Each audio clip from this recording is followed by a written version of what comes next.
ketika terjadi sedikit permasalahan antara Habib Umar secara dohir dengan Habib Salim. Habib Umar, Habib Salim itu membicarakan Habib Umar di dalam beberapa permasalahan dakwah.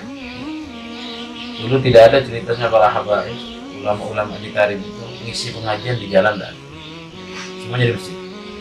Hanya Habib Umar yang pertama kali buka pengajian di jalan, masa di pasar-pasar. Dan itu dianggap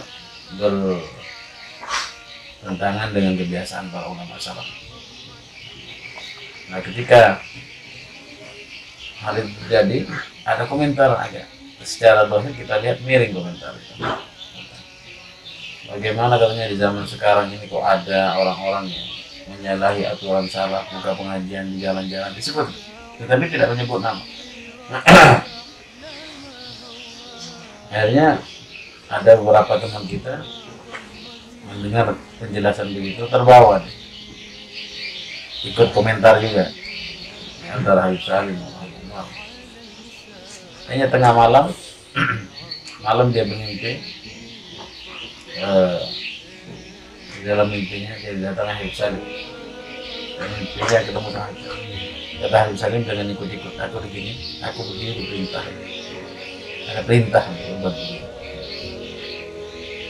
Jadi setelah Habib Umar dalam hadram ini katanya, kami tidak suka ada dua matahari di satu tempat. Maksudnya, kalau sudah satu timbul, yang lainnya menenggelamkan diri. Nah, ketika begitu kan diangkat Habib Umar ke atas, yang lainnya tersembunyi. Nah, ini kalau banyak, oh duduknya kau sama Habib Umar sudah cukup, terakhir gitu. Akhirnya lama-lama pengajian yang di pinggir jalan pun Habib Salim sendiri mengisi. Tetapi setelah lama. Jadi kita tidak bisa masuk ke perselisihan orang-orang besar, apalagi sahabat. Oleh karena itu dikatakan Abdul Haddad adallu dalil ala akmali aqli rajul sana'uhu ala aqran. Termasuk tanda-tanda kesempurnaan akal seseorang itu jika dia bisa menghormati orang yang satu level dengan dia, satu zaman dengan dia, sekelas dengan dia. Itu orang yang sempurna kan, karena kebanyakan orang yang sekelas itu tidak mau memuji orang teman-temannya yang lain. Berarti kalau sekelas saja dia menghormati, tidak menghormati, berarti termasuk orang yang tidak sempurna kan. Bagaimana kalau dia tidak menghormati orang yang sekelas dengan gurunya, atau di atas gurunya? Ini berarti akalnya tambah tidak sempurna. Lebih tidak sempurna lagi kalau seseorang membahas sahabat Nabi, lebih tidak berakal lagi gitu. Kata Umar, udah levelnya itu, levelnya Nabi. Jadi termasuk orang yang tidak berakal. Oleh karena itu Allah mengajarkan adab, mengajarkan akhlak kepada kita, bagaimana cara kita berbuat, ya, cara kita bersikap kepada orang-orang terdahulu.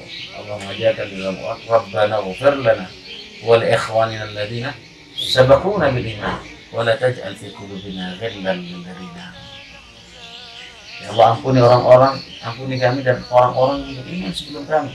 Jangan kau jadikan dalam hati kami penyakit hati, hasud, dengki, sombong, ghibah kepada mereka, menyalahkan mereka. Itu termasuk ghillan. Seorang diperintahkan oleh gurunya, suruh dia ke depan, kalau tidak usah, ikuti saja. Kita karena dia lebih mengetahui. Karena itu pernah kita selalu mengharapkan Habib Umar datang ke rumah. Dia datang ke Indonesia, kita datang minta Habib Umar itu untuk datang ke rumah. Beliau datang pertama, kedua kali. Ketiga kalinya beliau tidak mau datang.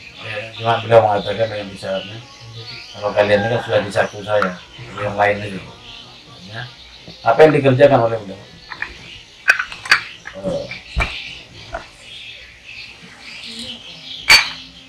Apa yang dikerjakan beliau itu jauh dari pikiran kita, bahwa yang beliau kerjakan untuk dakwah dan semuanya jadi lancar. Seperti beliau tidak main lagi ke murid-murid beliau, tapi beliau main kepada ulama-ulama. Tujuannya apa? Tujuannya dakwah supaya kita lebih berhubungan dengan ulama-ulama yang sudah beliau. Hingga beliau pulang, kata beliau, lanjutkan lagi persatuan kita dengan ulama-ulama. Nah, jadi yang tadi bukan cuma sudah di bawah lagi, tapi beliau apa yang beliau usahakan itu untuk mengangkat dakwah kita supaya lebih luas. Tapi kadang-kadang kita tidak memahami kenapa guru kok tidak main ke rumah saya, kenapa. Kalau terus kamu aja dimainin, tidak maju dakwahnya dari rumah. Kalau kita tidak pindah-pindah. Nah, karena itu orang melihat dulu katanya Habib Umar kalau datang ribuan yang menyambut, ribuan. Sekarang tidak mau lagi ribuan. Orang-orang yang tidak tahu dakwahnya, kasihan Habib Umar sudah tidak seperti dulu lagi gurumu. Kalau dulu datang, wah ribut. Sekarang enggak. Datang, katanya datang, sudah pulang. Oh, kita beritanya. Beliau pertemuannya dengan ulama 300, di belakang ulama berapa ribu. Kumpul di tengah. Jadi ketika beliau dilaporkan, katanya Habib kita ini barusan alhamdulillah kumpul 1000 orang, 2000 orang. Kata beliau 1000, 2000, 3000. Terus setelah itu ada apa? Kumpul ke orang ribuan. Itu bagaimana caranya kita berdakwah, kata Habib. Kampung itu bisa berubah. Jadi maksudnya ya terus menerus kita, bukan sekali. Kata Habib Umar ini pidato, sekampung nangis. Setelah itu jangan ceramah, nangis sekampung. Balik begini berubah lagi seperti biasa. Baru balik, belum itu pulang. Balik begini, turun dari mimbarnya. Mereka kembali seperti biasa. Berarti tidak ada perubahan. Bagaimana caranya berubah? Ya pelan-pelan, datangi. Walaupun 1, 2 yang berubah, cukup asal ada perubahan. Kita mau dirubah semua nggak bisa. Lau syi'na la'atayna kullu nafsin hudaha, walakin haqqal qawlu minni la'amla'anna jahannama minal jinnati wan nasi ajma'in. Kalau aku mau kata Allah, sekampung aku kasih, satu kampung, satu negara aku bisa jadikan semuanya penduduk bumi ini beriman. Tapi sudah janjiku, kata Allah, neraka juga harus ada isinya. Sudah janji Allah. La'amla'anna jahannama minal jinnati wan nasi ajma'in. Jin dan manusia itu harus ada yang masuk neraka. Itu ketentuan Allah. Dan guru kita adalah seorang seperti orang tua. Jadi dia berbuat apa untuk anaknya. Itu yang terbaik banget. Karena merasa kenapa kok tidak sama kasih sayang tidak sama. Murid merasa tidak sama. Seperti ada satu orang punya anak, 2 orang anak. Anak yang satunya minta apa saja dikasih. Pinjam mobil kasih. Mau sepeda motor kasih. Yang satunya tidak dikasih. Kenapa? Orang kecil. Itu mobil tidak bisa, ini tidak bisa. Mau dikasih. Maksa-maksa nangis. Kenapa bapak kok bedakan saya? Dia dikasih. Kakak begitu. Abang dikasih. Kenapa saya enggak? Maksa-maksa akhirnya orang tuanya. Kata orang tuanya, kau tahu enggak? Mobil itu bisa saya cari. Tapi kalau kau mati, tidak tahunya dia mendapatkan sesuatu yang jauh lebih berharga daripada mobil. Jadi secara zahir yang melihat bahwa kasih sayang abahnya, bapaknya ke abangnya yang tua, padahal dia masih kecil, masih belum waktunya. Ternyata kata al-mana ainul ata. Al-mana ainul ata. Kadang-kadang ditahannya kita sebuah pemberian dari Allah, itu sudah pemberian yang besar, tapi kita tidak tahu. Yang membuat kita sedih kepada sebuah permasalahan yang menimpa kita, sebabnya satu, karena tidak paham kepada maksud dan tujuan Allah, tidak paham tentang hikmah. Kena musibah sedih, kena ini sedih, tidak terima, akhirnya ngomong, kenapa Allah uji saya? Kok ujian terus, sudah habis ini lagi ini. Kayaknya ujian terus hidupnya. Kalau diuji terus, berapa lama ujiannya? Nanti hilang. Yang banyak itu kenikmatan. Oleh karena itu kata Imam Haddad, kalau kita berpikir antara sabar dan syukur, maka kita masih dalam lingkaran syukur semuanya, tidak ada sabar.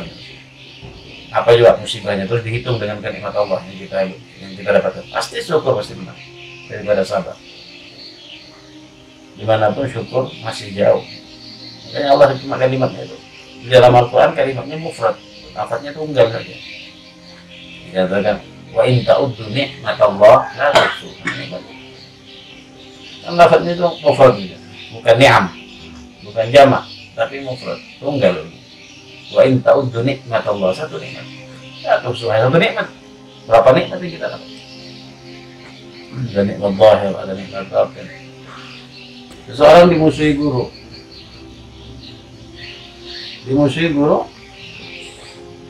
tadinya dibaiki dan sadar, setelah dimusuhi kenapa? Hanya jadi lebih tahu dia kemarahannya. Kan hikmah, cuma ada paham. Dianggap kenapa gitu. Kalau dia berhasil di situ, dia naik. Kalau enggak, jatuh. Indal imtihan ikramul mar'u aw yuhan. Kalau sudah kena ujian, ya ada yang sukses, ada yang gagal. Kok saya dapat ujian terus dari dulu? Bukan, gurunya sering diuji. Dari dulu guru, di murid yang banyak yang guru. Kalau murid diuji guru sekali-sekali gurunya. Kalau muridnya, semua murid kayaknya uji gurunya. Seperti ketika pernah di Jakarta, ada satu orang pijit aku. Waktu pijit, terus dilepaskan. Karena air umur tiba-tiba panas. Badannya panas. Dia ketawa. Ya, panas. Kenapa? Panas nih. Dilepas. Ya, ini dosa teman-teman yang jadi berbuat dosa. Sebab itu kita hambal. Jadi dosa teman-teman itu yang dikasihkan sama Allah. Panas.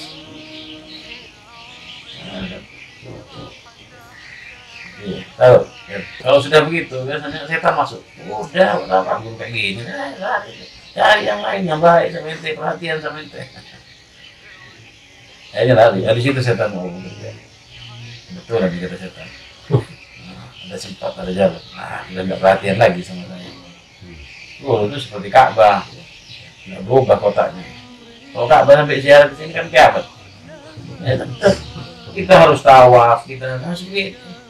Kalau siaran tetap siaran gitu. Kenapa ini kok nggak ada di TV-nya dibuka kok nggak ada gambarnya? Diarahkan ke sana nggak? Oh antennya kemana ente? Antennya betul. Mungkin antennya kena angin sudah, kena pohon sudah tumbang, betul kan? Kadang-kadang seseorang itu membela gurunya. Kadang-kadang seorang murid membela gurunya. Tapi yang dia maksud bukan gurunya, dirinya sendiri. Kata beliau, qad yakunu difa'an asy-syaikh minal hawa.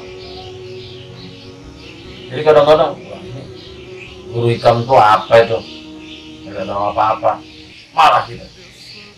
Maksudnya apa? Ini kalau guru jatuh juga kan gitu maksudnya. Tidak ada guru itu tetap di atas kita, itu tetap walaupun caci maki Allah tetap tidak akan turun karena caci makian dia. Yang caci maki tukang beca, itu lawan tukang beca, sama sekelas berarti. La yu'rafu awailun nafs illa ba'da tajribah. Tidak akan ketemu yang apa yang ada di dalam hati itu kecuali mendapatkan permasalahan. Tidak punya uang, yang mau dimakan sulit, terus menghayal. Kenapa kok makan apa adanya? Ya sudah, kita ini menerima aja tentuan Allah. Bukan menerima karena tidak ada yang mau dimakan. Yang dikatakan menerima atau zuhud, qanaah itu kalau dia punya tapi dia makan apa adanya. Kalau sudah memang tidak ada yang mau dimakan, yaitu menerima apa adanya, memang sudah dipaksa sama Allah untuk menerima namanya. Tidak ada. Kalau ada terus tidak makan. Tapi ada yang dipaksa sama Allah. Seperti apa? Kena kencing manis, dipaksa namanya itu. Tidak bisa kena yang manis-manis. Makan daging tidak bisa. Akhirnya kayak kambing makan rumput aja. Bisa sayur-sayuran gitu. Orang kaya makan sayur, kayak rumput, kayak kambing. Kata Imam Haddad, kalau yang dikatakan murid itu kalau dia ada masalah sesuatu apapun dia dapatkan di Al-Quran. Maksudnya kalau sumpah baca Quran hilang murid, kalau zikir hilang. Kata Imam Ali, jika ada sesuatu barang yang hilang, ada juga yang mengatakan Allah di atas. Kalau ada sesuatu barang yang hilang, aku bisa dapatkan di dalam Al-Quran. Karena di Quran itu ada semuanya. Kalau dikatakan mafarratu fil kitab min syai', aku tidak tinggalkan sesuatu apapun kecuali semuanya ada dalam kitab Al-Quran. Seorang Yahudi bertanya kepada Imam Ja'far Shadiq, katanya semuanya di Quran ada, semua di Quran ada. Tidak ada yang ketinggalan, tidak ada, semuanya di Quran, semuanya ada. Lantas kata si Yahudi ini, berarti harga gandum apa, harga gula semuanya ada. Ada. Berapa sekarang harga gandum? Nah, sudah harga gandum turun naik. Agak kayak harga beras. Ada. Ya panggil pembantunya. Karena perintahkan datang lagi. Si Yahudi enggak disuruh kemana? Dia pasar, nggak jauh dari pasar. Tanya harga beras berapa? Semuanya tanya harga barang-barang beras. Katanya harga gandum sekian, harga gula sekian, harga kopi sekian, harga semuanya di situ. Kata si Yahudi, Anda bertanya di situ, ke pasar semua, iya di Quran ada enggak? Ada. Nih ada. Mas, aduh Anda dzikri in kuntum la ta'lamun. Ada. Bertanyalah kepada yang tahu kalau kalian enggak tahu. Ada. Itu ada di semuanya. Jadi tidak ada Allah tinggalkan, semuanya di Quran ada. Kata si Yahudi, kalau ente bukan cucu Rasul tidak akan bisa jawab pertanyaan kita. Ada semuanya di Quran. Jadi harus, kata Imam Ali, aku bisa mendapatkan semuanya itu di dalam Al-Quran. Barang yang hilang pun aku akan dapatkan di dalam Al-Quran. Di mana tempatnya? Bisa ketemu. Tidak heran sebetulnya kalau mau Syekh Bakar Misal mengatakan, dunia baina yadayya kal basar. Dunia ini depanku seperti kobokan. Kecil berarti dunia ini, bagi wali itu kecil. Jadi apa yang hilang bisa ketemu. Ada badui datang, Syekh Bakar Misalim, katanya, di mana onta saya? Kau tanya sama saya, ontanya hilang, tanya sama Syekh Bakar Misalim. Enggak, kata orang-orang kampung kan itu mengatakan bahwa dunia itu seperti kobokan. Pasti ada yang dia tahu pasti. Nah itu dapat sana, ada di sana. Tunjukkan tempatnya. Oh ini 400 tahun yang lalu Syekh Bakar Misalim ngomong begitu. Katanya tidak mustahil. Sekarang itu di kamar tutup pintu. Dan dunia. Coba lebih besar sedikit. Tidak kayak kobokan. Ini kan juga. Dunia bisa mau lihat tahu Yaman. Jalan-jalan. Sekarang sampai ada yang bisa melihat orang yang duduk ini kita bicara apa sekarang bisa listrik sudah kita dengar. Iya. Sekarang masih harus pakai anten segala macam. Kalau nanti tidak lagi, nanti ngomong apa di rumahnya ketemu. Makanya ada kata-kata orang Arab kata, dia bilang al-adhan, al-judran, al-adhan. Hati-hati, tembok itu ada telinganya. Hati-hati, nanti akan sampai. Kalau ngomong-ngomong di rumah sendiri, lihat temboknya itu ada perekamnya segala macam. Karena semuanya sekarang sudah bisa dideteksi. Kalau Allah mengatakan dalam yauma nakhtimu ala afwahihim wa tukallimuna aydihim wa tashhadu arjuluhum bima kanu yaksibun. Suatu saat aku akan kunci mulut mereka, tidak bisa ngomong bisu. Wa tukallimuna aydihim, yang ngomong tangan-tangan mereka, yang menjadi saksi kaki mereka atas apa yang telah mereka perbuat. Jadi mulut tidak bisa ngomong, bisa. Itu tidak bisa ngomong mulutnya kalau ngomong. Ini yang bunuh Anda, ini ada sidik jarinya di sini, bisa ngomong. Ketemu sidik jari. Ini polisi. Bagaimana polisi Allah lebih canggih lagi. Kalau polisi sekarang pakai sidik jari aja ketemu. Makanya pakai jempol tidak ada yang sama sebenarnya. Kalau pakai sidik jari, KTP pakai sidik jari. Maksudnya biar mudah dilacak sama Yahudi gitu. Ya, pakai KTP yang nasional KTP-nya. Sidik jari semua. Itu semua ilmu Islam. Cuma yang menguasai orang kufar. Nah, berakhir murid itu tidak kikir, murid itu tidak jadi maki orang, murid itu maki sabab. Ini sababan namanya. Ini bahasa Arabnya sababan. Kalau caci maki bahasa Arabnya sab. Sabab itu berarti banyak orang caci maki. Caci maki lagi, nggak ada orang. Ente kurang ajar nggak kayak gini. Nggak ada orang. Pasti begitu. Ada dong, ente kurang ajar, ente nggak akan begini, pasti begini. Saya dikatakan sab.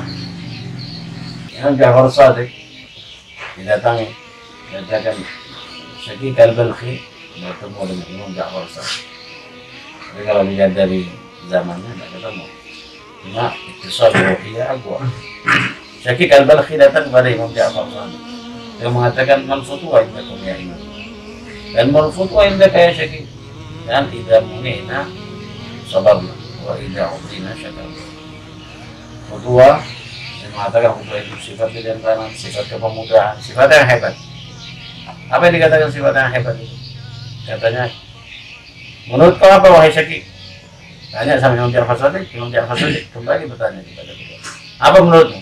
Katanya, kami ini, kalau menurut kami, ya kalau dikasih bersyukur, kalau tidak dikasih bersabar. Itu sifat maksud. Itu futuhnya. Kata Imam Ja'far Shadiq, itu anjing di Madinah kayak itu semua. Itu sifat anjing. Sabar, nunggu. Kalau sudah kasih makan disuruh apa saja, suruh ambil. Barang yang dilempar deh, nanti tunggu. Itu sabar kalau dikasih. Itu anjing. Sifat yang hebat itu kata beliau, idza muni'na syakarna wa idza u'tina asarna. Hebat itu katanya, kalau tidak dikasih bersyukur, tidak ada pekerjaan berarti bagi-bagi. Wa idza u'tina asarna. Kalau dikasih cepat kami bagi-bagi. Itu sih betul. Kalau ada dibagi, kalau tidak ada bersyukur kepada Allah.